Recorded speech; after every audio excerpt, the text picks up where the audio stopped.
Hey everyone, welcome to another episode of Renton Reflects.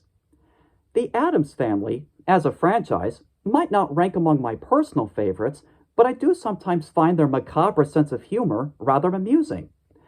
Ever since the characters first appeared in The New Yorker as a single panel cartoon in the late 1930s, they have been adapted numerous times in the media.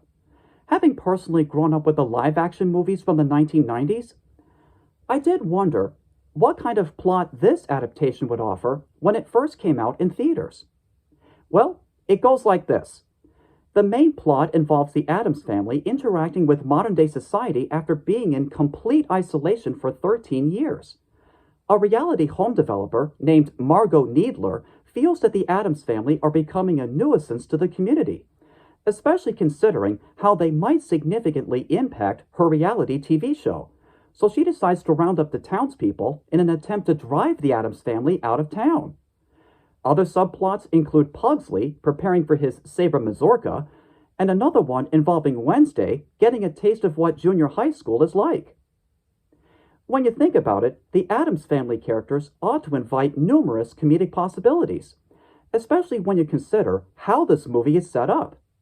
Also, with animation, it opens up opportunities for certain visual gags that may not always be easily captured in live-action form.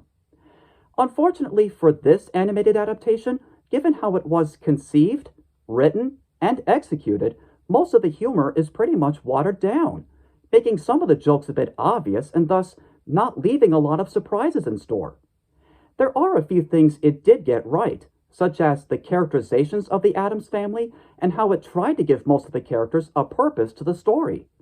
While I'm not too enthusiastic about the character designs, they are at least faithful enough to the New Yorker cartoon. So in the end, what you have is a concoction that may not be all that creepy, kooky, mysterious, spooky, or even altogether ooky. It's at least serviceable, if not a little bit odd.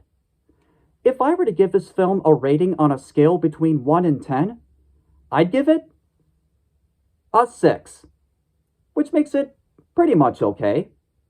Thus concludes my review. Thanks for watching and have yourself a happy Halloween.